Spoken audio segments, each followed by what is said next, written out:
The midday sun hammered the town of Brimstone, bleaching the color from the sky and baking the crimson dust that coated every surface like dried blood.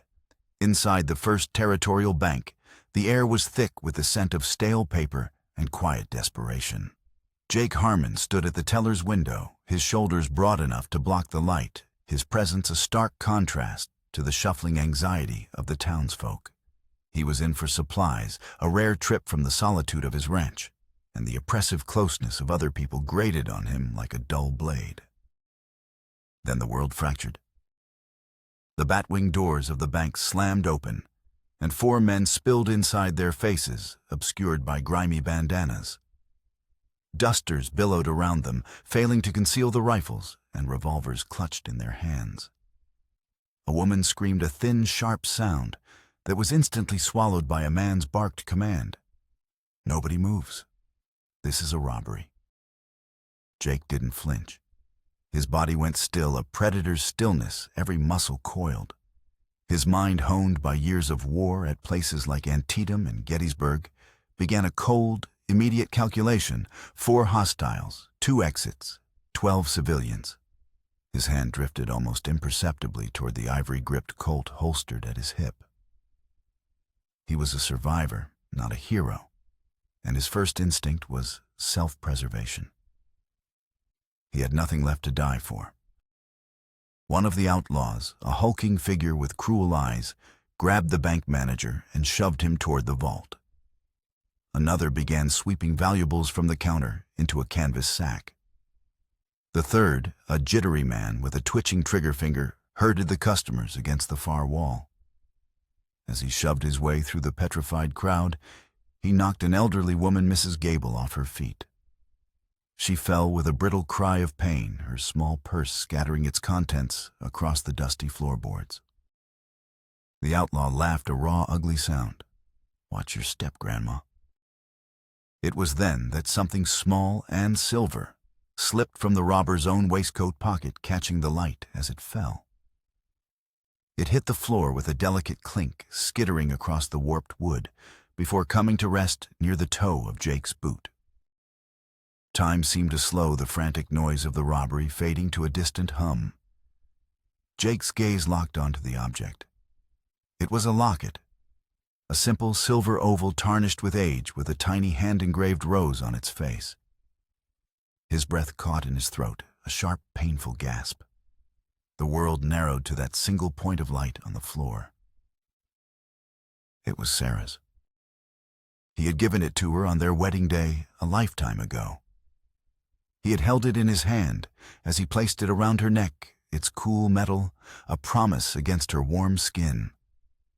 He remembered the way she'd smiled, her eyes crinkling at the corners. The locket had been on her the day the raiders came. The day his world burned down, leaving nothing but charred timbers, scorched earth, and 2 small graves on a windswept hill. He had searched the ashes for days, a grief-maddened man sifting through the ruins of his life, hoping to find one last piece of her. He never did. He thought it had melted in the inferno, lost forever. But it hadn't. It was here, in this bank, in this town, in the pocket of a common thief. The outlaw, oblivious, turned to collect the scattered coins from Mrs. Gable's purse. As he bent down, his bandana slipped, revealing a jagged scar that ran from his temple to his jaw. Jake's eyes cold in flinty moments before now blazed with a fire that had long been dormant. The cold calculation vanished, replaced by a singular consuming purpose. This wasn't just a robbery anymore. It was a ghost walking out of his past. The men in this room were no longer strangers. They were desecrators, grave robbers who held the last sacred piece of the life that had been stolen from him. He was no longer a survivor. He was a hunter. And his prey had just shown him something worth killing for. The silence of Jake's ranch was a physical presence, a weight that settled over the land as the sun bled out behind the jagged peaks of the Dragoon Mountains. His cabin stood as a solitary sentinel in a sea of grama grass and mesquite, a testament to one man's stubborn refusal to be broken. by a world that had taken everything from him. 3 years he had lived this way, haunted by the phantom scent of wood smoke and the echoes of a child's laughter that the wind sometimes carried back to him. On a low rise overlooking the stream, 2 simple wooden crosses stood against the vast, indifferent sky. Sarah, Thomas. The names were carved deep, as if to defy the relentless scouring of the elements. This was his penance, his exile. He worked from before dawn until long after dusk, the brutal physical labor a welcome anesthetic for the wounds that festered within. He repaired fences, dug wells, and broke wild horses, pouring his grief and rage into the unyielding land, until exhaustion granted him a few hours of dreamless sleep. His face, weathered by 40 years of hardship, was a mask of stoic resolve. His eyes holding the distant, haunted look of a man who had seen too much of war and its bitter aftermath. The war had taught him how to kill with mechanical efficiency. The peace had taught him that the killing never truly stopped. The memory of the locket was a hot ember in his gut. After the robbers had fled Brimstone, leaving behind a terrorized town, and 2 dead, Jake had spoken briefly with Sheriff Davis. The sheriff, a world-weary man, whose honorable intentions were perpetually worn down by the harsh realities of the territory, had listened with a grim set to his jaw. 4 of them, you say, headed south into the canyons. Davis had mused, his voice dry as dust. Amateurs by the sound of it. Probably some drifters who got thirsty for more than whiskey. I'll form a posse, but in this heat, they'll have a long lead. Jake had simply nodded. I'll be riding out. This ain't your fight, Jake, the sheriff had cautioned, his gaze knowing. Leave it to the law. It is now, Jake had replied, his voice low and absolute. He offered no explanation, and Davis, knowing the man before him, didn't press for one. Now back at his ranch, Jake prepared for the hunt. It was a ritual he knew well. He checked his Winchester Model 1866, the brass receiver gleaming like a sliver of sunset. He cleaned and oiled his Colt single-action army, its ivory grips cool and familiar in his hand. He packed jerky hardtack and a canteen of water, a soldier's provisions for a soldier's work. He wasn't a lawman pursuing criminals. He was an avenger on a pilgrimage. That locket was more than silver and sentiment.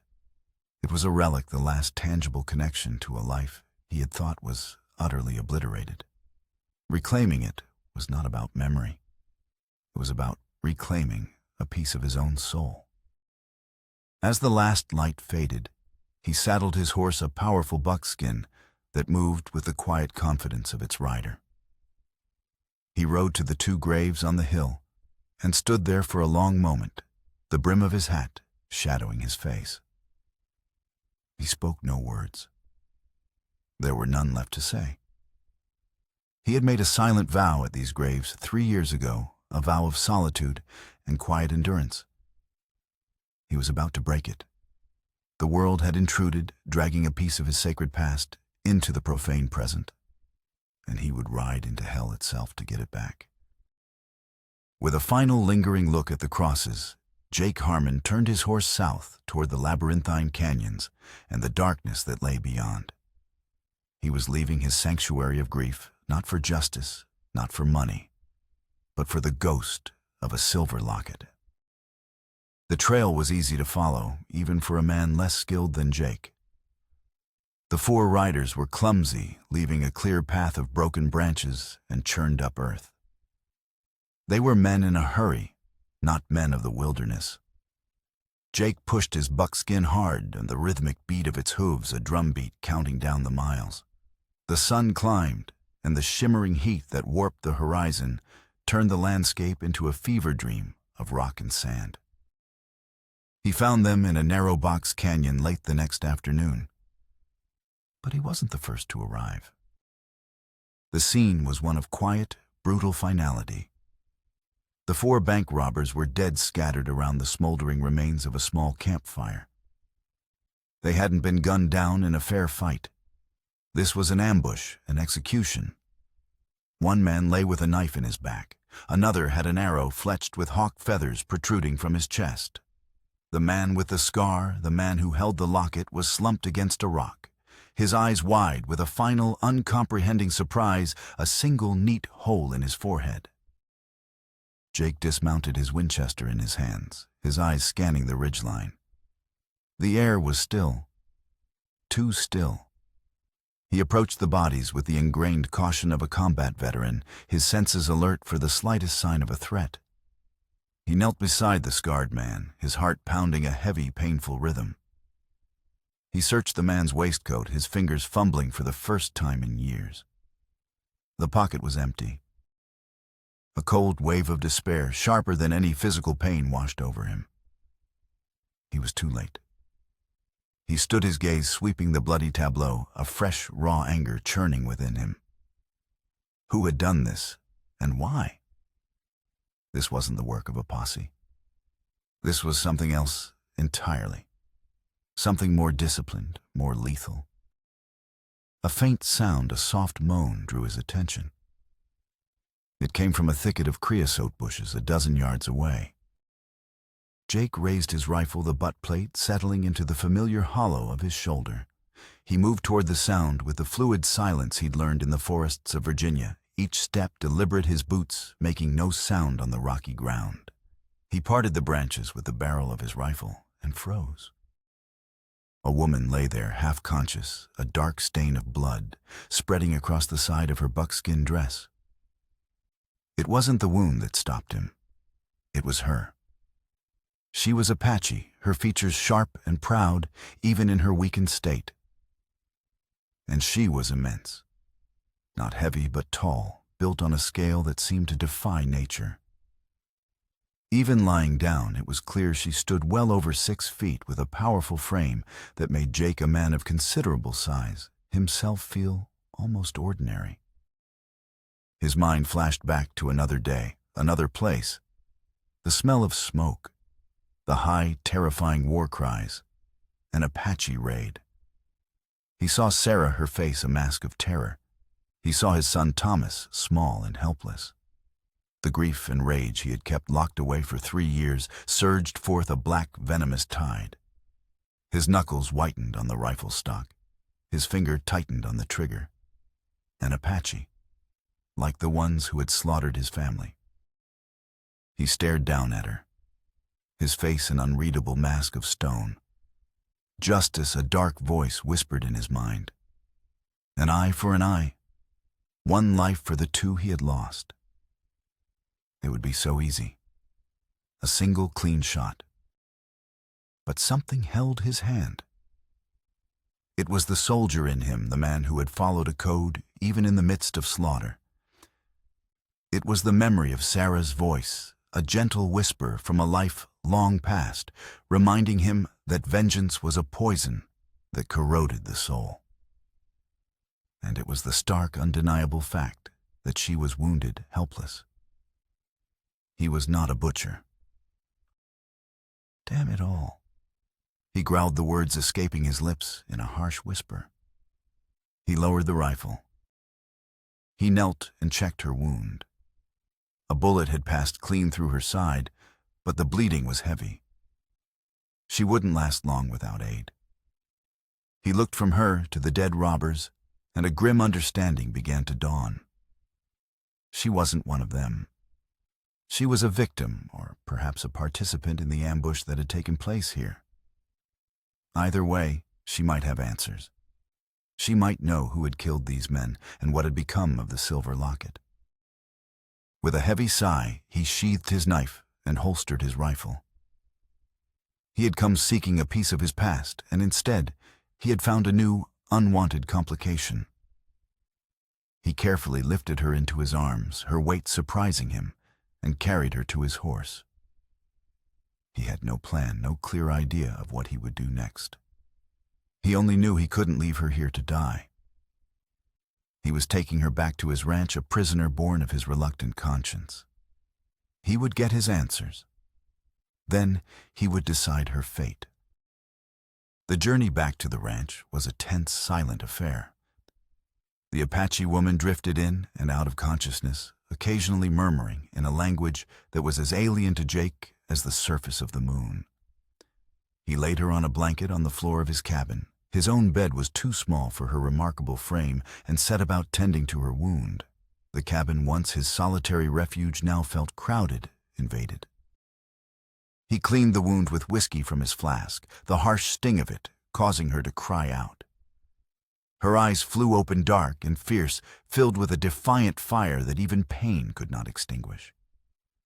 They were the eyes of a cornered wolf, proud and unbroken. He worked with practiced efficiency, stitching the wound closed with a needle and gut thread he used for mending saddles. His hands, calloused and scarred from years of hard labor and harder fighting, were surprisingly steady. When he was done, she had lapsed back into a feverish sleep. Jake sat by the fire, cleaning his Winchester, the familiar repetitive motion a balm to his frayed nerves. He was a man who craved order and control, and this woman was an element of chaos he could not account for. Her presence stirred the ashes of his past, and he hated her for it. He hated her for being Apache, for reminding him of what he had lost, and for forcing a choice upon him that he did not want to make. She regained full consciousness near dawn. Her movement was sudden, explosive, a predator coming alert. She tried to raise her hand instinctively, reaching for a weapon that wasn't there. A sharp intake of breath was her only acknowledgement of the pain from her stitched side. "Don't." Jake set his voice a low rumble. He hadn't moved from his chair, but his Colt was now resting on his knee. "Tear those stitches, and I won't waste my time putting them back in." Her eyes, sharp and intelligent, darted around the small cabin, taking in the Spartan furnishings, the neatly stacked rifles, the single door. They settled on him, her gaze a mixture of undisguised hatred and wary assessment. "You are the one from the canyon," she said. Her English was slow, deliberate, each word chosen with care. "Why did you not leave me for the buzzards?" "Because you might have answers I need." Jake replied, his tone flat. "And because you might be worth something. There's a bounty on an Apache woman of your description. $500 from the army." A flicker of something, not fear, but a deep, weary anger passed through her eyes. "I did not kill that soldier." "Doesn't matter what I believe," Jake said, standing. He moved to the stove and poured 2 cups of coffee. "The men in that canyon, the ones who were dead. You see who killed them?" She hesitated, her gaze dropping to the floor. "I saw shadows, men who moved like the wind. They were not soldiers, not white men." She looked up, her eyes meeting his. They took something from the man with the scarred face, a small silver object. Jake's heart hammered against his ribs. What did they look like? "I did not see their faces, only that they were led by a white man, a man with a voice as smooth as riverstone, but cold as a winter night. A white man leading native raiders. It made no sense." Jake handed her a cup of coffee.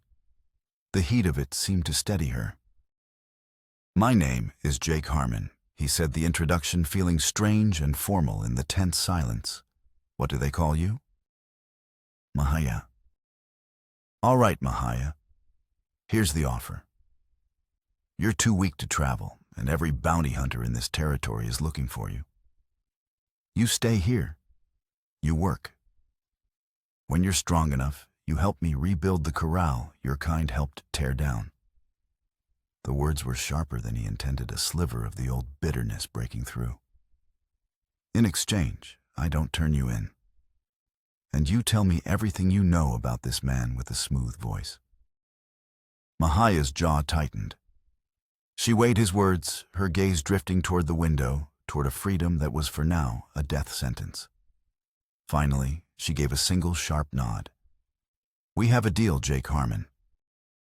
The days that followed were an exercise in armed truce. An uneasy coexistence settled over the ranch, thick and suffocating. Mahaya healed with astonishing speed, and soon she was working on the corral, her incredible strength making a mockery of the heavy labor. She could lift beams that would have required 2 men, her movements possessing a fluid grace that seemed impossible for someone of her size. They spoke little, their conversations clipped and functional, but they observed. Jake watched her, noting the way she moved, the intelligence in her eyes, her profound connection to the land. She seemed to read the weather in the patterns of the clouds and the behavior of the animals. He in turn found her studying him, his routines, his military bearing, the way his hand always rested near his gun. Slowly, reluctantly, a grudging respect began to form. He taught her to shoot his Winchester, explaining its mechanics with the detached precision of a drill sergeant. 16 rounds, he told her, adjusting her grip on the stock. Fires as fast as you can work the lever. It's a different kind of weapon than a bow. A different kind of killing. She proved to be a natural marksman, her keen eyes and steady hands making her a formidable shooter. In return, she showed him things his soldiers' eyes had missed. How to find water in the seemingly barren earth, how to create snares that were nearly invisible, how to move through the brush without leaving a trace.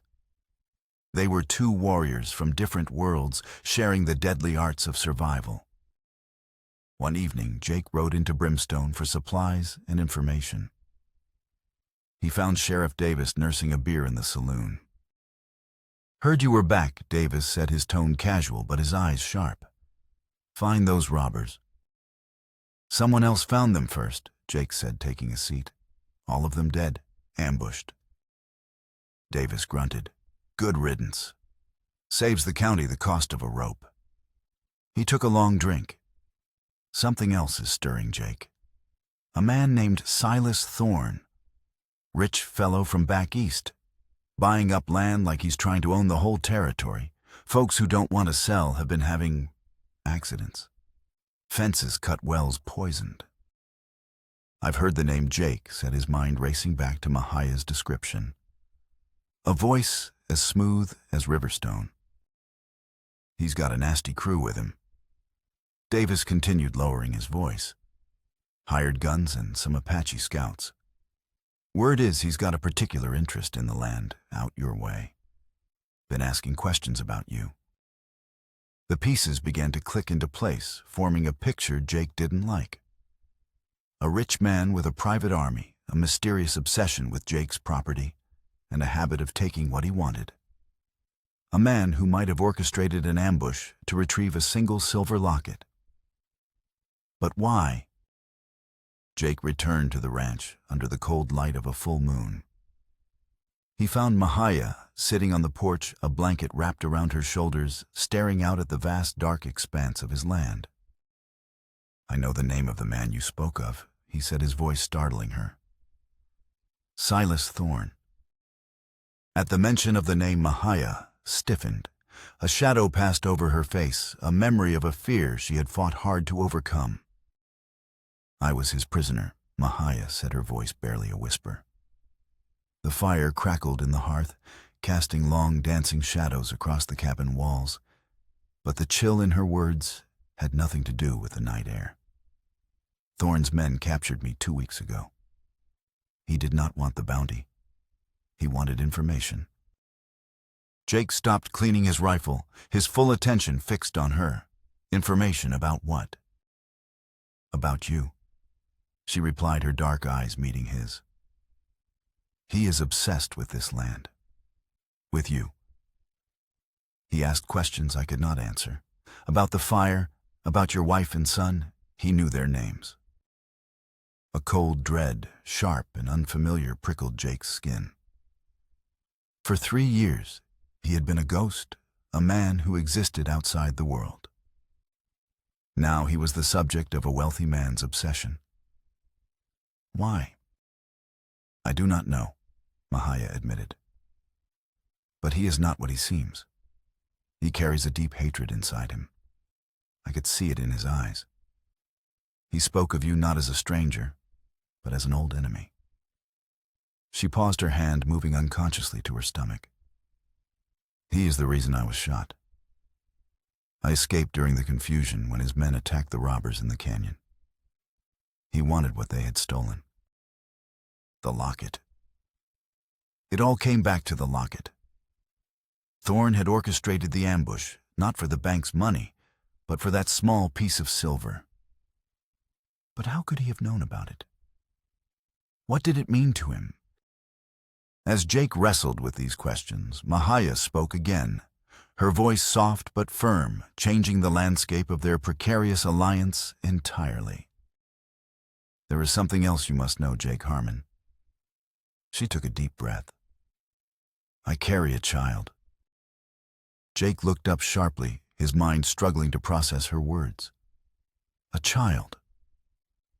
The word hung in the air between them, fraught with 1,000 complications. It is the child of my husband, Running Elk. She continued, her expression a mixture of grief and fierce protective pride. He was killed by soldiers months ago. This child is all I have left of him. Jake was silent for a long time, the crackling of the fire the only sound. A child, a new life thrust into the center of his world of death and memory. For a moment, the old bitter anger surged. This was not his fight, not his responsibility. But then he looked at Mahaya, at the quiet strength in her eyes, at the fierce determination etched on her face. He saw not an Apache, not an enemy, but another survivor, another person who had lost everything, and was now fighting to protect the one small piece of the future she had left. He thought of his own son Thomas, and a wave of something akin to empathy, an emotion he had thought long dead, washed over him. A child bears no guilt, he said finally, his voice rough. We'll protect it. The words once spoken solidified the shift between them. They were no longer captor and captive, no longer wary strangers. They were allies bound by a common enemy and the shared, unspoken promise of protecting an unborn life. The knowledge changed everything. This was no longer a quest for vengeance. It was a fight for survival. Their preparations took on a new urgency. Thorn was not some distant threat. He was a clear and present danger. The first sign of his intentions came 3 days later. It was just after dawn when 2 of Thorn's riders appeared on the ridge overlooking the ranch. They didn't attack. They just sat on their horses watching 2 dark silhouettes against the rising sun. It was a message, a declaration. I see you. This is my land now. He's testing us, Jake said, watching them through his spyglass, gauging our defenses. That night, the attack came. It wasn't a full-scale assault, but a probing strike designed to wound and intimidate. 5 of Thorn's men crept toward the cabin under the cover of darkness. They were met not with a sleeping homesteader, but a prepared garrison of 2. The fight was short and brutal. A tripwire Jake had set near the stream triggered a shotgun blast, taking 1 man down. Mahaya, positioned on the roof with the Winchester, proved the truth of her marksmanship, her shots precise and deadly in the moonlight. Jake fired from the cabin window, the booming report of his Colt echoing across the valley. The attackers, surprised by the ferocity of the resistance, broke and fled, dragging their wounded with them and leaving 2 of their dead behind. In the quiet aftermath, Jake and Mahaya stood over the bodies. The attack, far from intimidating them, had forged their partnership in the crucible of combat. He'll be back, Jake said, his voice grim, with more men. Then we will be ready, Mahaya replied, her hand resting on the warm brass of the Winchester. In the days that followed, they transformed the ranch into a fortress.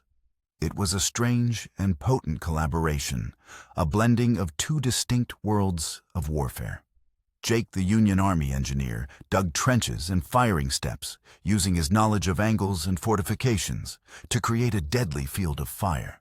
He placed dynamite charges stolen from a mining operation years ago at strategic choke points, rigging them to be detonated from the cabin. Mahaya, the Apache warrior, worked in the surrounding wilderness.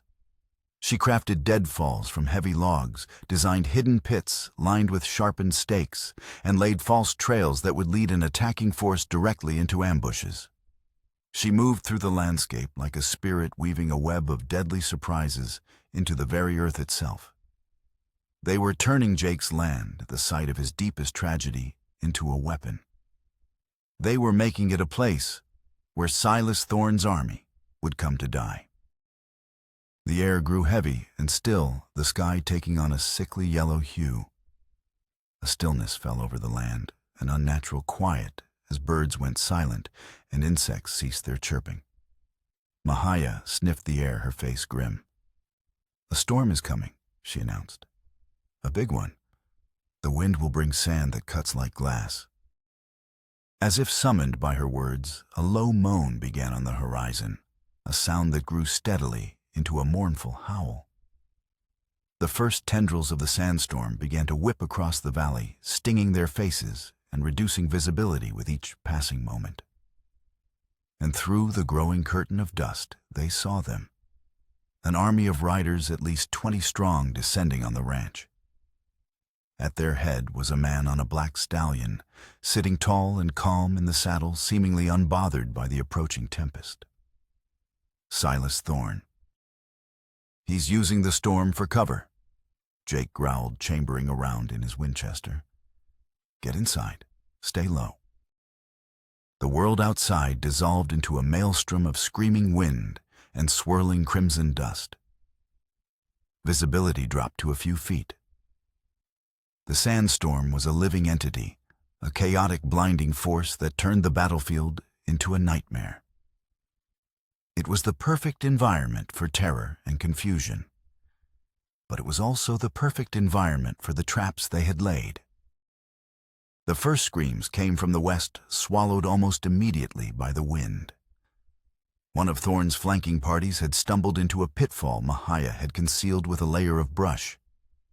Gunfire erupted from all sides, but it was wild and unaimed, the attackers firing at shadows in the disorienting gale.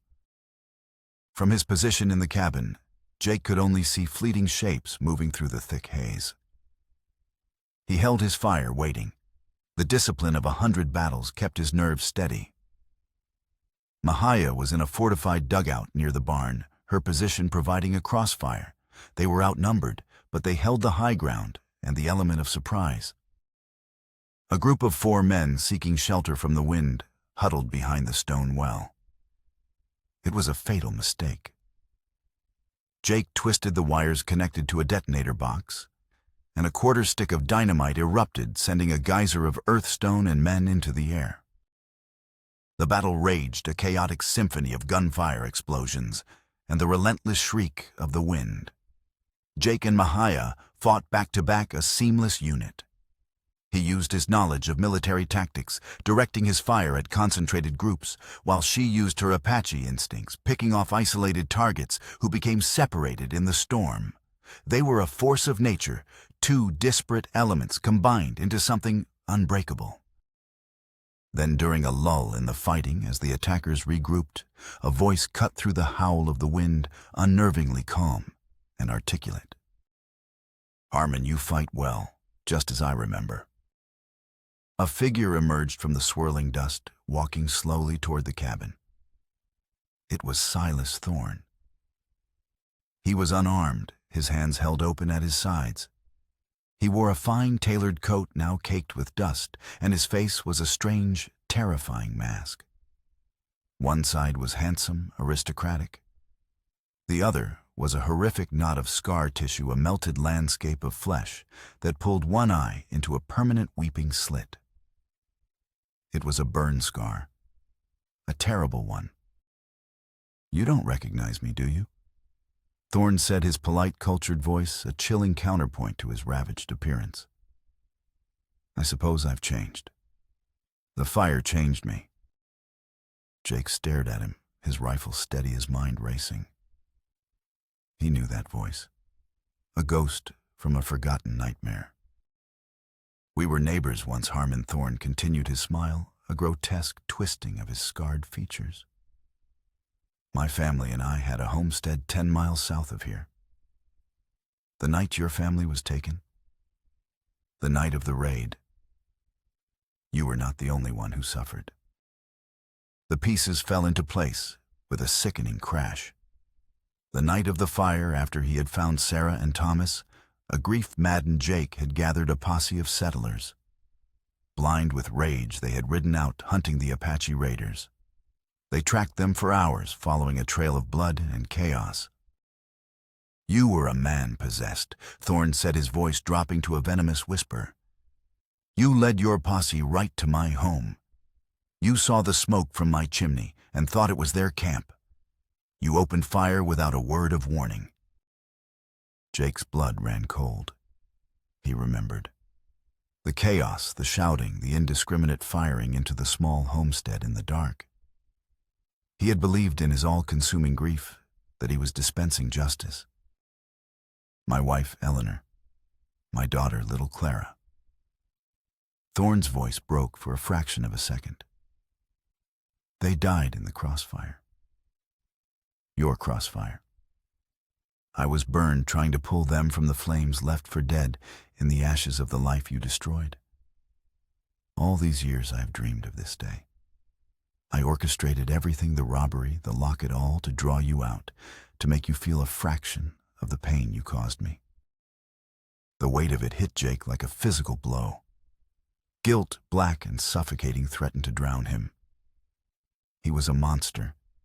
A butcher who in his own pain had inflicted the same horror on an innocent family. His finger trembled on the trigger. Just as Thorne raised a hand to signal his men for the final assault, a sharp cry came from the dugout. It wasn't a cry of pain, but of recognition. The war cry Mahaya shouted, her voice cutting through Jake's haze of guilt. The men you left for dead, Thorne, the ones in my traps. One of them carried this. She held up a small carved piece of wood, a fetish, a stylized carving of a coyote with a snake in its mouth. It is the mark of the Sand Creek Band, she yelled. They are the renegades who raided my village, the same ones who have plagued this territory for years. It was not your people, Jake. It was them. They attacked us all. The secondary twist hung in the air, more powerful than the storm. The raiders who had killed Jake's family, the raiders who had drawn Jake's posse to Thorne's homestead, were a third party, a violent splinter group, enemies to settlers and Apache alike. Jake and Silas Thorne were not hero and villain, not righteous avenger and guilty butcher. They were two sides of the same coin, two fathers whose families had been destroyed by the same faceless evil. Thorne stared at the fetish, and then at Mahaya, his face a canvas of disbelief and dawning horror. His entire world, built on a foundation of righteous vengeance, was crumbling around him. No, he whispered. It can't be. In that moment of hesitation, Jake saw his choice. He could pull the trigger, end the life of this broken man, and satisfy the part of him that still craved a final bloody resolution. Or he could let go. He could accept the horrible, complicated truth and choose to defend the new life, the new family that was huddled in a dugout just yards away. He looked from Thorne's shattered face to Mahaya, her belly swollen with the promise of a future, and made his choice. He lowered his rifle. It's over, Thorne. But for Silas Thorne, it was not over. Robbed of his righteous fury, left with nothing but the empty shell of his hatred, he let out a guttural roar of pure animalistic despair. He drew a hidden pistol from his coat and charged not at Jake, but into the teeth of the storm, firing wildly at phantoms. Only he could see a man, utterly, irrevocably broken. His own men, seeing their leader succumb to madness, lost their nerve. Some fled into the sandstorm. Others threw down their weapons, their will to fight extinguished. The siege was broken. The storm passed as quickly as it had arrived, leaving behind a world scoured clean and unnervingly quiet. The sun broke through the clouds, casting a gentle, forgiving light on the battlefield. The air smelled of rain and wet earth. The aftermath was somber. Wounded men moaned, and the dead lay still, their brief, violent struggles already a part of the landscape. Jake found Silas Thorne a quarter-mile from the ranch, lying face down in the mud. He had taken a bullet, though, whether from one of Jake's shots or his own men's panicked fire, it was impossible to say. In his hand, he still clutched a small silver locket. Jake gently pried it from his cold fingers. He opened it. Inside were two miniature portraits, a smiling woman with kind eyes and a little girl with a ribbon in her hair. Eleanor and Clara. Thorne hadn't stolen Sarah's locket to torment Jake. He had stolen it because it was his own, dropped by one of the robbers who had presumably taken it from his burned-out homestead years ago. Jake's quest, his entire motivation, had been based on a mistake. The realization was a quiet, profound blow. He closed the locket and placed it back in Thorne's hand, a final act of respect for another man hollowed out by grief. By evening, Sheriff Davis arrived with a posse drawn by the sounds of battle. He surveyed the scene, his weary face betraying no surprise. He listened to Jake's sparse account, his gaze lingering on the surviving captured men of Thorne's crew and the dead scattered across the yard. Silas Thorne Davis said, shaking his head, "Seems his money couldn't buy him peace. The law will take it from here, Jake. It's over. Officially." He looked from Jake's battered form to Mahiah, who stood on the porch, her quiet strength a powerful presence. "You two have earned your peace." The legal loose ends were tied up in the weeks that followed. The testimonies of Thorne's captured men combined with Mahiah's account painted a clear picture. The federal authorities officially cleared her of all charges, and Jake's claim to his land was solidified, the deed rewritten to include them both. The ranch began to heal.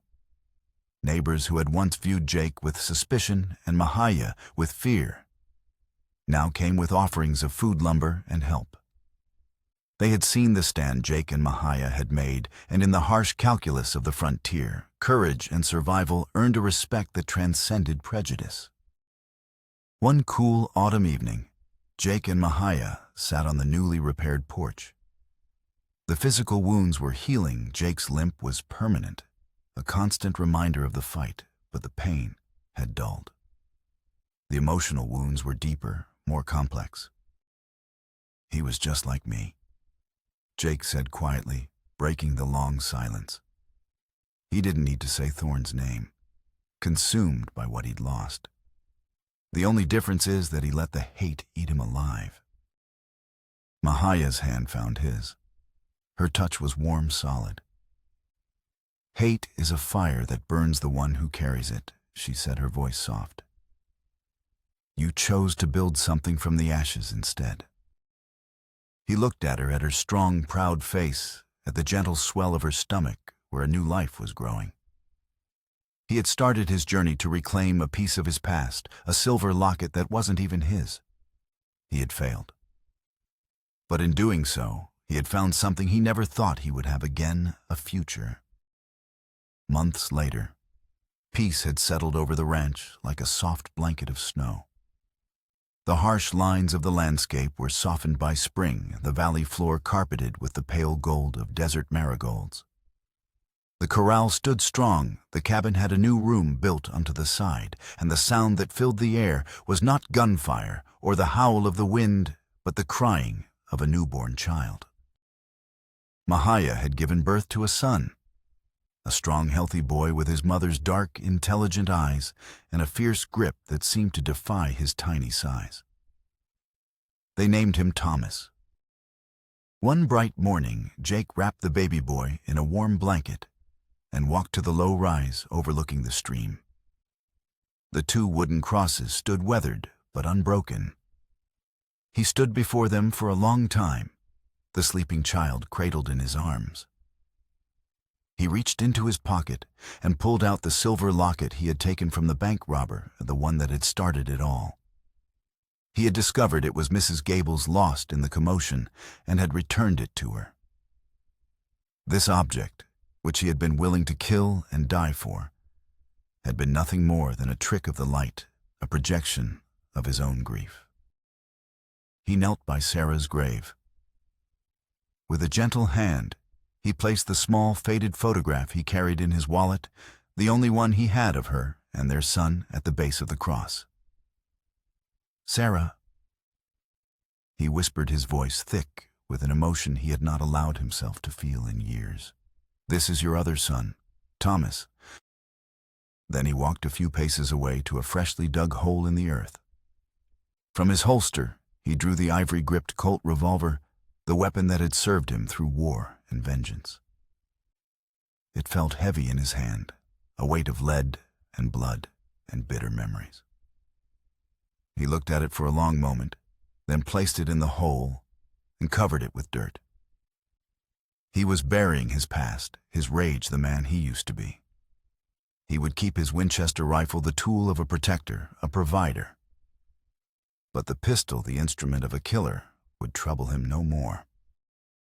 He returned to the cabin, the baby stirring in his arms. Through the open door, he could see Mahaya, her face soft in the morning light, waiting for them. He stepped inside, leaving the ghosts and the guns behind, and closed the door on a world that had tried to break him. Their family forged in violence, and loss was now a sanctuary of survival and forgiveness. Looking at his son and the woman who had fought beside him, Jake Harmon knew with a certainty that settled deep in his bones that he was finally home.